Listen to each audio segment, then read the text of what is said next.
Good afternoon. आज ये video लेके आया हूँ बीपीएससी 70 के लिए जो पीटी का 30 सितंबर का डेट है उस तैयारी की प्रक्रिया में एक पार्ट होता है कि कैसे कोई क्वेश्चन टेस्ट सीरीज में क्वेश्चन कैसे हल करें या क्वेश्चन जो ऑब्जेक्टिव क्वेश्चन है उसको प्रैक्टिस करने जाएं, कैसे उसमें से ऐसे प्रश्नों का भी उत्तर निकाल लें जो प्रश्न मुझे डायरेक्ट उसका आंसर नहीं आता है। ये एक यहाँ पर एक ट्रिक होता है, एक तरीका अपनाया जाता है जिससे कि ऐसे प्रश्न तो सीधे से निश्चित रूप से आप हल कर लेंगे जिसका कि आंसर आपको आता है। मान लीजिए मौर्य काल में या अशोक की राजधानी के बारे में अगर क्वेश्चन पूछा गया है, 4 ऑप्शन दिया हुआ है तो ऑटोमेटिकली आप पाटलिपुत्र को सही कर लेंगे। या मान लीजिए महापद्म नंद है या उसमें हर एक वंश में जाएंगे भाई तो उसकी राजधानी कहाँ आप निकाल लेंगे, सीआरआर क्या है, रेपो रेट क्या है, उसका रेट अगर आपको पता है तो आप सीधे उसको सही कर लेंगे, इसमें तो कोई। लेकिन ऐसे प्रश्न जिसका उत्तर आपको नहीं आता है, एबीसीडी चारों में उसका उत्तर आपको नहीं आता है, आप फर्स्ट फर्स्ट इंप्रेशन में आप उसको सही नहीं कर पा रहे हैं, तो ऐसे प्रश्नों को मैं कैसे सही करूं। ठीक है, तो ये आज के का जो वीडियो है उसके डिस्कशन का तो मुख्य पक्ष है।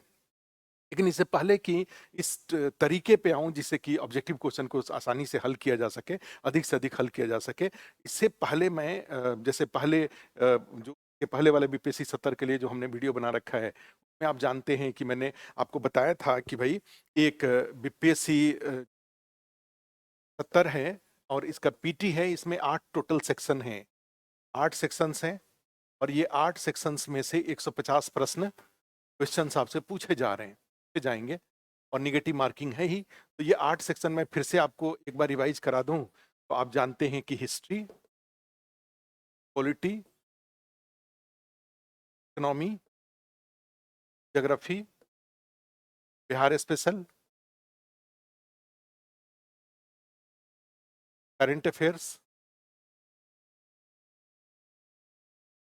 Current affairs, math reasoning, math and reasoning और इसी बीच में यहाँ पर एक साइंस। तो ये टोटल 8 एरिया हुआ, 1 2 3 4 5 6 7 8, 8 एरिया से टोटल 150 क्वेश्चन पूछे जाते हैं। और ये 150 क्वेश्चन को में जो कटअप है बीपीएससी का, पीछे का जो कटअप आया है लास्ट 9th का और 68th का, तो 91 90 90 प्लस रहा है जनरल कैटेगरी के लिए आउट ऑफ 150। ठीक है, तो इसमें आपके लिए एक ऐसे सोचूं, मैंने सामान्य तरीके से सोचूं तो उसमें होता है कि 91 कट ऑफ गया है या 92 कट ऑफ गया है, और दूसरे तरीके से सोचूं में ये आता है कि भाई करीब टोटल 59 क्वेश्चन नहीं करने के बावजूद पीटी पास कर रहा हूं। क्लियर है? एक होता है कि भाई टोटल 91-92 क्वेश्चन सही करना पड़ रहा है क्वालिफाई करने के लिए। तो इस तरीके से देखेंगे तो ये तो बहुत आपको लगेगा कि 91 क्वेश्चन, लेकिन दूसरे साइड से सोच के देखूं कोई 150 क्वेश्चन का जो पेपर आया हुआ है ये 8 सेक्शन से, इसमें 59 क्वेश्चन अगर आप सही नहीं करते हैं, आप छोड़ देते हैं उसको, सही नहीं करने की बात गलत करेंगे तब तो नेगेटिव मार्किंग हो जाएगा, आप उसको छोड़ देते हैं या कहा जाए 58 क्वेश्चन अगर आप छोड़ देते हैं तब भी आप पीटी क्वालिफाई कर जाते हैं।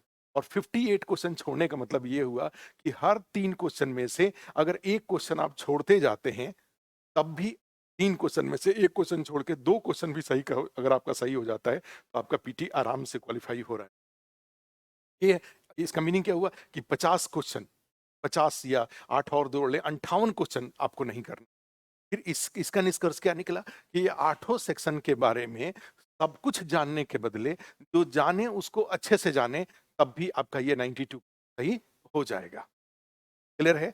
और यहाँ पर एक और बात है कि भाई बीपीएससी के जो क्वेश्चन आ रहे हैं उसको लेकर के आज कहा जाए कि एक ओपिनियन बना हुआ है मार्केट में कि ये डिफिकल्ट हो रहा है। ठीक है, तो निश्चित रूप से 3 तरीके का एग्जाम होता था पहले भी, एक यूपीएससी पीटी का, एक सीडीएस या यूपी पीसीएस पीटी का, एक कैटेगरी टाइप का होता था, और एक BPSC MPPCS Rajasthan Jharkhand PCS का जो पीटी का जो क्वेश्चन का लेवल होता था। बीपीएससी ने अब अपने क्वेश्चन के लेवल को नियर टू यूपीपीसीएस पहुंचाने की कोशिश किया है। अगर आपके पास क्वेश्चन बैंक हो, प्रीवियस ईयर का क्वेश्चन बैंक हो पीसीएस के सारे स्टेट का, तो आप देखेंगे कि अब बीपीएससी नियर टू यूपीपीसीएस जाने के उसका जो पीटी का क्वेश्चन है। अदरवाइज पहले जो मोस्ट ऑफ द बीपीएससी के क्वेश्चन होते थे वो वन लाइनर होते थे, एक से स्टेटमेंट हुआ और उसके साथ 5 ऑप्शन होते थे, ABCDE। अब ई ऑप्शन हट गया है और 4 ही ऑप्शन रह गया। लेकिन अब इसके साथ-साथ जो एक ये कहा जाए कि थोड़े से डिफिकल्टी लेवल को ऊपर करने की जो की गई है, उसमें करीब 25 से 30 क्वेश्चन ऐसे डाले गए हैं जिसमें कि आपको एक्सटेंसिव नॉलेज की ज़रूरत पड़ेगी। जैसे स्टेटमेंट आया, ठीक है, मौद्रिक नीति के संदर्भ में कौन-कौन सी दरें सही है, या मौद्रिक नीति का उद्देश्यों में कौन-कौन से उद्देश्य मुख्य रूप से सही हैं। What are the objectives of monetary policy, और उसमें फर्स्ट, सेकंड, थर्ड इस तरीके से दिया हुआ है, और फिर नीचे ABCD इस तरीके से ऑप्शन बनाया हुआ है। 1 2 2 3 1 3, ठीक है, और 1 2 3 सभी। तो इस तरीके से क्वेश्चन को का लेवल को थोड़े से डिफिकल्ट करने की कोशिश की गई है यूपीएससी में। लेकिन ऐसे प्रश्नों की संख्या हमेशा ध्यान रखेंगे। पूरे 150 क्वेश्चन 9th बीपीएससी पीटी का 150 क्वेश्चन अपने सामने रख लीजिए। दूसरे के बताए गए परसेप्शन के अनुसार अपना ओपिनियन बनाने के बदले खुद ही आप 10 मिनट का टाइम निकालिए, और 10 मिनट का टाइम निकाल करके बीपीएससी 9th के क्वेश्चन को नंबर 1 टू क्वेश्चन नंबर 150 अगर जाते हैं तो आप देखेंगे कि हार्डली 25 से 30 क्वेश्चन ही ऐसे हैं, इस तरीके के हैं जिसमें स्टेटमेंट दिया हुआ है, उसके साथ जैसे मुद्रा योजना के, प्रधानमंत्री मुद्रा योजना के बारे में दे देगा, और फिर वहां पे उसके बारे में डिटेल देगा, 1 नंबर, 2 नंबर, 3 नंबर, 4 नंबर, 1 2 4 इस तरीके से 4 फैक्ट दे दिया, और फिर वहां पे ABCD 1 2 2 3 4 इस तरीके से बनाया उसने, या मैच करने के लिए दे दिया कि सही सुमेलित करें, ए का फर्स्ट, का सेकंड, सी का थर्ड, डी का फोर्थ, और ये ऊपर नीचे है, और आपको इसको मैच करना है, करेक्टली मैच करना है, और नीचे में फिर ABCD 4 ऑप्शन दिया हुआ है। तो ऐसे प्रश्नों की संख्या आप खुद 10 मिनट टाइम दे करके आप उसको देखिए कि 150 में से ऐसे प्रश्नों की संख्या 25-30 से ज्यादा नहीं है, अर्थात अभी भी बीपीएससी में 120 क्वेश्चन वन लाइनर है। क्लियर है? और वन लाइनर के लिए आप ये जो 8 सेक्शन दिया हुआ है, इसमें जो भी एक बैलेंस ऑफ क्वेश्चन का लेवल भी यूपीएससी का लेवल का नहीं है। तो ऐसी स्थिति में आप अपने जो नोट्स है, उस नोट्स में आप उसकी चौड़ाई और उसकी गहराई को थोड़े ध्यान से स्ट्रैटेजी के साथ अगर ये नोट्स बनाते हैं, जिसमें चौड़ाई और गहराई को परीक्षा की ज़रूरत के अनुसार, ठीक है? ज़रूरत के अनुसार अगर नोट्स को तय करते हैं, तो आप कम एफर्ट से आप सही सटीक इन्फॉर्मेशन आपके पास आ जाएगा, और ये आउट ऑफ 150 ये 92 जनरल कैटेगरी के लिए आपको सही करना आपके लिए मुश्किल नहीं होगा। ठीक है। अब यहाँ पर मान लीजिए ये जो पीटी का क्वेश्चन, जिस जो विषय जिसके लिए आज हम लोग आपके बीच में, आज मैं आपके बीच में हूँ, अगर ऐसे इस स्ट्रेटजी की बात करूँ में आता है कि दो ऑब्जेक्टिव के क्वेश्चन को हल करने के लिए दो थ्योरी यूज होता है। एक को बोलते हैं इंक्लूजन थ्योरी, ठीक है, और दूसरे को बोलते हैं एक्सक्लूजन थ्योरी। मतलब कि टू इंक्लूड ऑप्शन को एक बार में आप टिक कर लेते हैं। एक्सक्लूजन थ्योरी में होता है कि जो गलत ऑप्शन है उसको आप हटा देते हैं, ठीक है, छांटना, उसको बोलते हैं छटनी पद्धति। तो इंक्लूजन थ्योरी, और दूसरा कौन सा हुआ, एक्सक्लूजन थ्योरी। तो यहाँ पर अगर मान लीजिए मैं क्वेश्चन के हिस्ट्री, चूंकि सबको आसानी से समझ में आता है, इसी का एग्जाम्पल अगर लूं, तो उस एग्जाम्पल में आपका, जैसे मान लीजिए यहाँ पर एक एक क्वेश्चन मैं ले लूं और उसमें गौतम बुद्ध के बारे में ही अगर बात करूं, ठीक है, या उससे भी ज्यादा आसान, थोड़े से आपको फायदा भी हो। एक होता है कि वैदिक साहित्यों में या साहित्य में सदा नीरा नदी की चर्चा है, नदी की चर्चा है, ठीक है, सदा नीरा नदी, यह नदी है ए, बी और डी। तो इसमें आ गया एक, मान लीजिए गंगा नदी, गंगा, दूसरा हो गया यमुना, तीसरा हो गया गंडक, और चौथा हो गया घाघरा, घाघरा नदी, ठीक है, ये 4 नदी रिवर आए। तो यहाँ पे इंक्लूजन थ्योरी का मतलब क्या होता है कि आप परफेक्टली इसका आंसर जानते हैं, आपने पढ़ा हुआ है इसका, ठीक है। तो इसका ये जो फैक्ट आपने अपने जो हिस्ट्री का तैयारी किया है, जब वैदिक लिटरेचर आपने पढ़ा तो उसमें ये फैक्ट आपके सामने आया, और जैसे ही क्वेश्चन आपने देखा तो क्वेश्चन में सीधे सीधे आपने क्या कर दिया, आपने गंडक नदी को टिक कर दिया, ठीक है, कि भाई इस वैदिक साहित्यों में, सतपथ ब्राह्मण में ये सदानीरा नदी की चर्चा की गई है, जो आज के गंडक नदी, ठीक है, गंडक नदी से समतुल्य है, ये कि गंडक नदी का ही नाम है ये। क्लियर है? तो ये इसको इस तरह से 4 ऑप्शन दिया रहे, और जो सीधे ऑप्शन पे जाकर के टिक कर लेना, यहीं पे मान लीजिए CRR, SLR, RRR, SDF, ठीक है।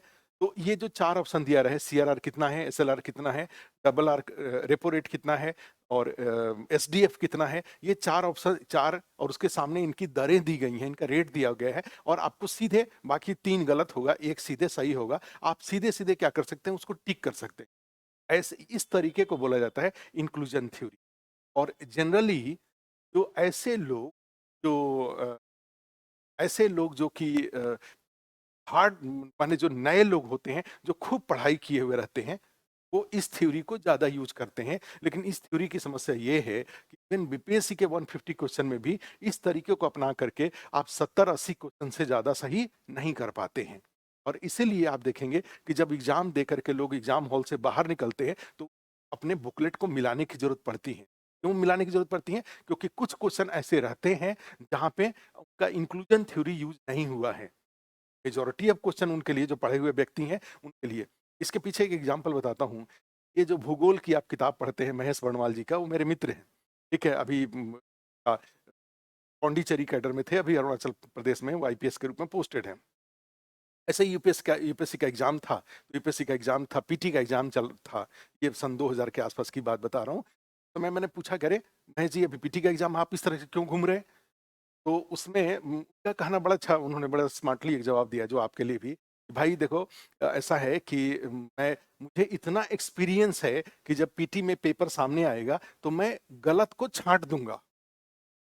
ये सही नहीं पता है, लेकिन मैं अपने अनुभव के आधार पर, जो नॉलेज का मेरा जो पेरीफेरी है, इसके आधार पर मैं गलत को छांट दूंगा। तो बड़ा अच्छा लगा, हमने कहा कि अच्छा। तो अब यहीं पे होता है, मैंने ये जो कहा कि जो नए लोग होते हैं, जो खूब पढ़े हुए लोग होते हैं, वो इंक्लूजन थ्योरी करते हैं।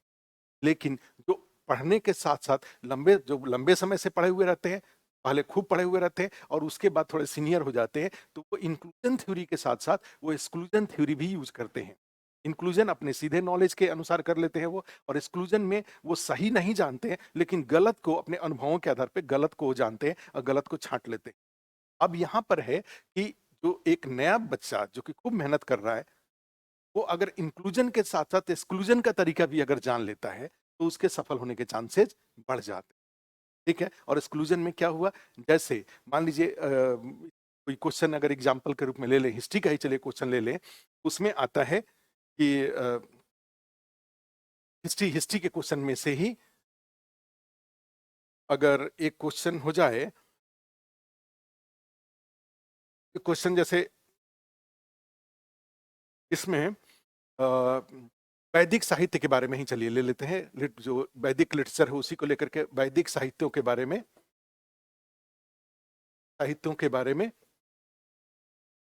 में सत्य है, इस तरीके से which one is correct about वैदिक लिटरेचर, और उसमें आ जाए कि ए हो जाए, बी हो जाए, सी और डी हो जाए। ठीक है, और इसमें एक आ जाए कि जैसे ऋग्वेद है, के बाद यजुर्वेद है, सामवेद है और अथर्ववेद है,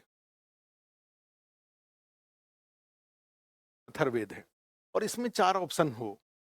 ठीक है, 4 ऑप्शन होता है इसमें, जैसे दिया हुआ है कि भाई कौन सा सही है। जैसे इसमें मान लीजिए आपका एक इसमें अब सही क्वेश्चन सामने रख करके, मैं फिर कभी पूरे 150 क्वेश्चन का जब एनालिसिस करेंगे तो उसमें ज़्यादा इंक्लूजन एक्सक्लूजन थ्योरी करके, लेकिन अगर दिया हुआ रहे कि किस किस साहित्य में तंत्र मंत्र या पशु बलि, ठीक है, इसकी चर्चा है, एनिमल सैक्रिफाइस या जो तंत्र मंत्र है उसकी चर्चा है, तो आप जानते हैं कि भाई वैदिक से ऋग्वेद में ऐसा हो ही नहीं सकता।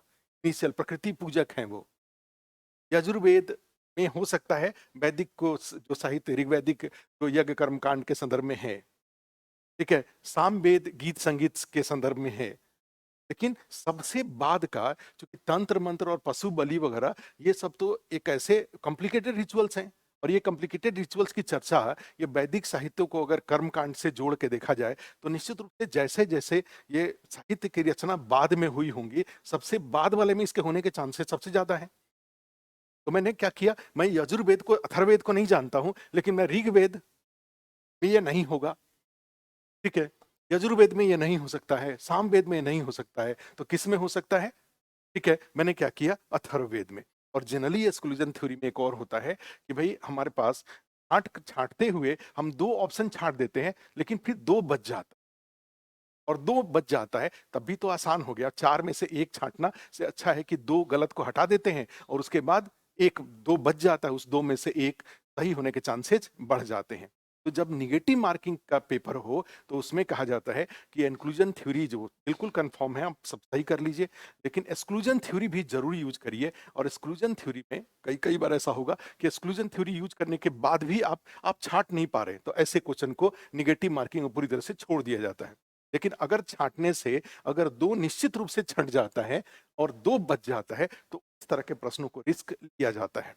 और इसलिए 150 क्वेश्चन में अगर मान लीजिए 110-15 तक अगर हम सही करते हैं और उस 110-15 क्वेश्चन में 25 क्वेश्चन हमने कट ऑफ से ऊपर ज्यादा सही किया, मान लीजिए हमारा 80 क्वेश्चन हमसे फर्स्ट इंप्रेशन में हो रहा था और हमने करीब 35-40 क्वेश्चन हमने एक्स्ट्रा सही किया, माने ये एक्सक्लूजन थ्योरी को यूज करके किया, तो इसमें से अगर मान लो कुछ निगेटिव हो जाता है, 40 में से अगर मान लीजिए 20 गलत हो जाता है, तो 20 गलत हो गया तो वो 20 चला गया, और जो 20 सही हुआ उसमें से निगेटिव मार्किंग के कारण 7 मान लीजिए निकल गया, तब भी हमारे पास 14 आया।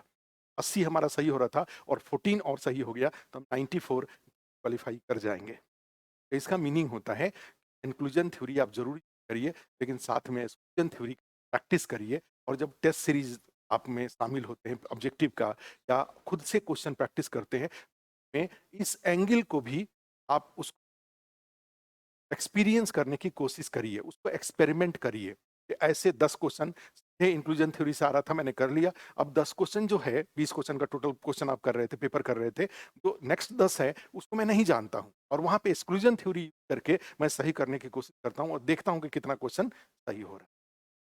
क्लियर है? किसी कभी अभी तो क्वेश्चन नहीं है, एकदम से इंस्टेंट मेरे दिमाग में क्वेश्चन नहीं आ पा रहा है, लेकिन फिर जब अगर कोई ईटी का पूरा 150 क्वेश्चन का कोई पेपर लेकर के, जब यहाँ पे जो अस्थायी टेस्ट सीरीज होता है, आने आगे आने वाले दिन वाला है, टेस्ट सीरीज का जो पेपर जब शुरू होगा, तो उसके पेपर का, किसी पेपर का, इकोनॉमी का ही कोई पेपर होगा, उसके डिस्कस लेके आऊंगा, तो इंक्लूजन और एक्सक्लूजन फिर अच्छे से आपको बताऊंगा।